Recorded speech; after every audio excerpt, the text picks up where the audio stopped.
Olá, turma. Bom dia, como vocês estão? Espero que estejam aproveitando bem a semana do saco cheio de vocês. E hoje eu estou passando aqui para fazer uma videoaula com vocês, fazendo uma revisão do que nós já vimos aí em relação aos conteúdos trabalhados. E um deles que nós trabalhamos anteriormente aí foi as paisagens temperadas. É justamente sobre as paisagens temperadas que nós vamos falar sobre hoje, especificamente sobre as pradarias, e depois nós vamos falar também um pouquinho aí sobre os estepes, certo? Vamos lá então, pessoal? Primeiramente, a gente tem que saber, né, que esse tipo de vegetação, por exemplo, não é um tipo de vegetação comum, principalmente aqui nas regiões dos estados brasileiros. Geralmente esse tipo de vegetação, como é o caso da pradaria, né, e no caso dos estepes, são vegetações típicas de lugares que são considerados temperados, que ficam geralmente entre o Círculo Polar Ártico e entre o Trópico de Câncer, assim como também entre o Círculo Polar Antártico e o Trópico de Capricórnio, ou seja, nas extremidades entre o hemisfério norte e sul, localizam-se essas paisagens temperadas, que são formadas por tipos de vegetações bem específicas, como as florestas temperadas, os estepes e as pradarias. Bom, gente, devido ao fato da zona temperada se dispor principalmente de uma quantidade maior aí, principalmente na parte da porção norte, as paisagens são mais numerosas, no caso, na região norte, como é o caso, por exemplo, ali das florestas temperadas que se localizam na Europa, né, que se localiza ali no Canadá também.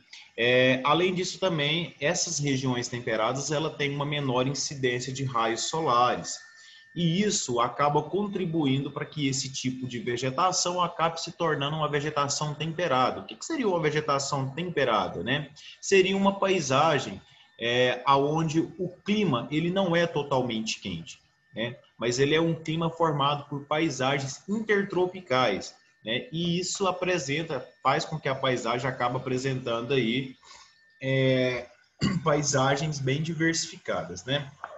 A gente vai falar um pouquinho agora sobre as pradarias. O que seriam as pradarias? A pradaria nada mais é do que um tipo de cobertura vegetal que é predominante por ervas herbáceas, que estabelecem planícies e estão presentes em regiões de climas subtropicais e temperados.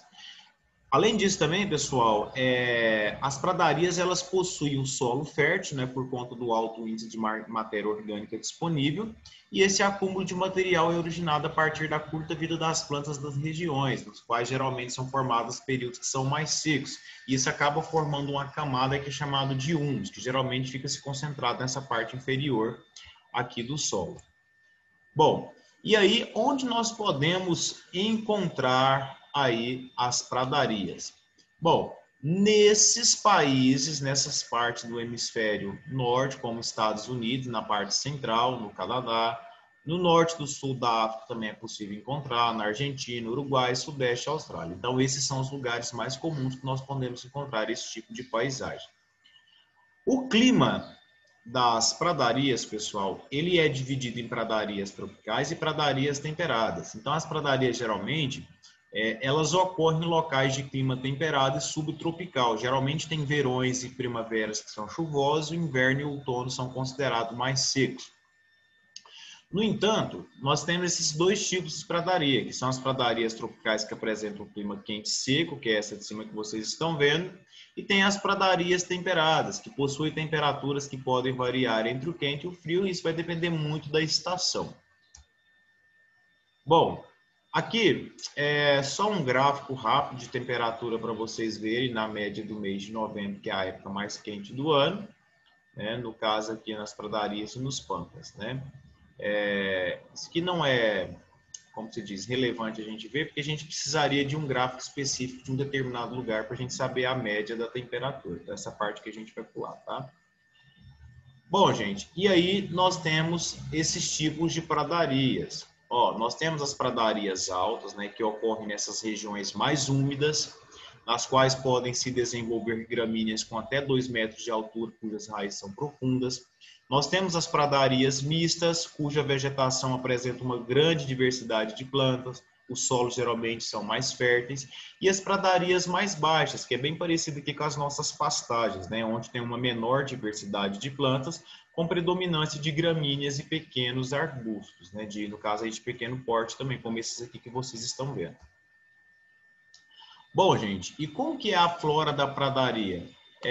Geralmente não costuma apresentar um estado arbóreo, né? Ou seja, não é comum a gente ver árvores formando nessas regiões, e elas são formadas basicamente por essas vegetações rasteiras. E as plantas, geralmente, elas não necessitam de grande quantidade de água para se desenvolver, mas necessitam do fogo.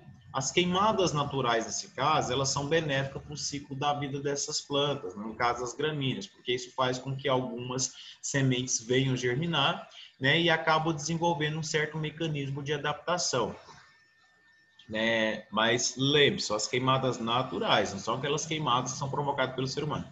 E as queimadas naturais, geralmente, elas ocorrem anualmente, né, são benéficas para as gramíneas, uma vez que elas eliminam também a quantidade excedente de matéria orgânica. E isso possibilita, na verdade, a renovação aí do substrato. Né? Esses tipos de queimadas aqui, então, contribui bastante, né, para que essas novas sementes, algumas certas espécies de plantas venham a germinar. E a sua fauna geralmente é formado por animais que são herbívoros, né, por conta das gramíneas que compõem essas pastagens. Ela possui a presença de insetos, como besouros, gafanhotos, borboletas. São comuns também alguns mamíferos, né, como búfalos, mulas, cavalos, raposas, cães, cabras, lebres e entre outros. Além de alguns répteis também.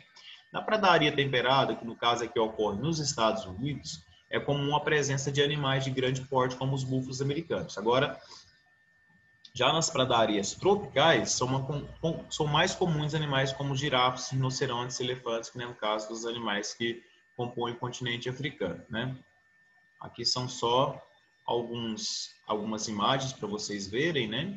Esses animais que compõem aí essa fauna diversificada. Dos problemas maior aí, pessoal, é que a pecuária extensiva e a monocultura são as principais vamos dizer assim, atividades econômicas, né, que vem afetando muito esse tipo de vegetação nos últimos anos. E isso acaba causando um processo de desertificação. E como o solo ele é considerado um solo difícil de se recuperar, né, o solo acaba se tornando cada vez mais pobre, incapaz de se regenerar por conta das diversas perdas vegetais e animais.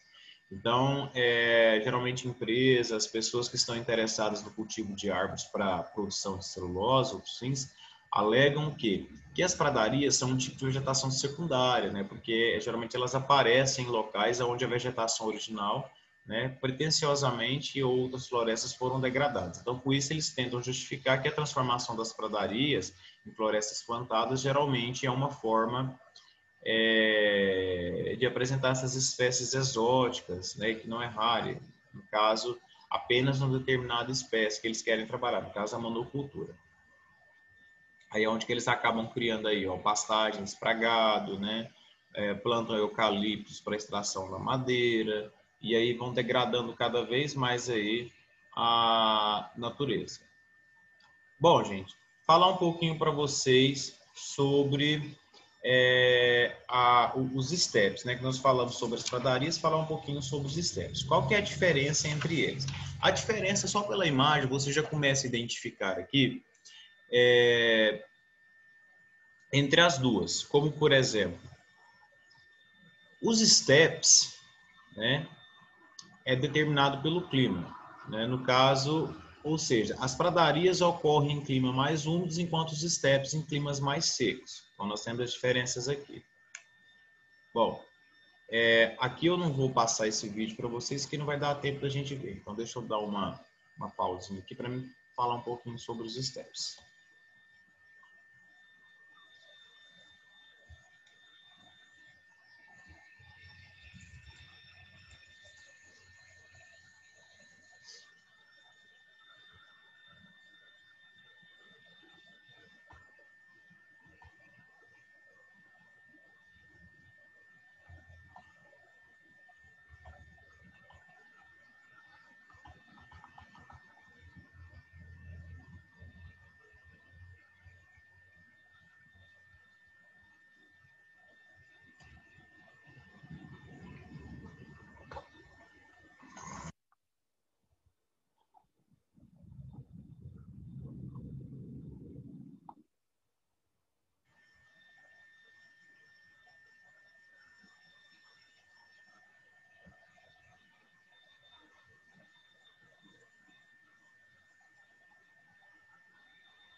Bom, pessoal, deu um probleminha aqui para abrir o slide, não estava dando certo. Mas eu vou só finalizar aqui explicando né, o que são os steps e eu já encerro a aula, tá? Bom, pessoal, os steps, na verdade, é um tipo de vegetação herbácea, né? E rasteira. E geralmente essa vegetação ela é formada predominantemente de gramíneas que são mais dispersas, né? No caso, gramíneas que são mais abertas, nas planícies maiores em que forma um tapete vegetal. Então a gente pode dizer que nada mais é do que um ecossistema de transição, porque geralmente ela é encontrada entre as savanas e o deserto. Então os steppes, eles distinguem-se basicamente das savanas, uma vez que eles não apresentam árvores. E aí eles se aproximam muito aparentemente das pradarias. Só que a única coisa que difere uma da outra é a questão do clima e na flora, porque o clima, né, é mais úmido nas pradarias e mais árido nos steppes. Em relação à flora, a altura da vegetação é maior nas pradarias que nos estepes. Então, os estepes surgem nas regiões que geralmente apresentam um clima continental e árido, né, geralmente sendo encontradas aí na Europa, na América, na Ásia Central e na África. E no Brasil também é um tipo de vegetação que ocorre nas regiões semiáridas, né? Então, a gente pode dizer que esse bioma é denominado de Caatinga, que é tipo da região do Nordeste. E aí, no geral, os estepes apresentam solos que são mais férteis, né? Eles são muito ricos em úmidos, o que leva a ser utilizado, inclusive, as plantações, vários cultivos agrícolas, além da criação de gado, e só que sofre uma escassez de chuva. E, consequentemente, com a seca, em alguns estepes há solos que são subdesenvolvidos, né? Que são mais pobres, rasos, arenosos, e eles apresentam poucos nutrientes, impedindo, inclusive, o cultivo de tal regiões, como é o caso da África, né? E aí o clima do tipo de estepe, geralmente essa vegetação ela é encontrada nas regiões de clima continental e árido, né, naquelas que possuem temperaturas de baixo índice pluviométrico e apresentam verões quentes, invernos frios e secos. E essa vegetação surge em locais de climas temperados, né, como é o caso do clima subtropical.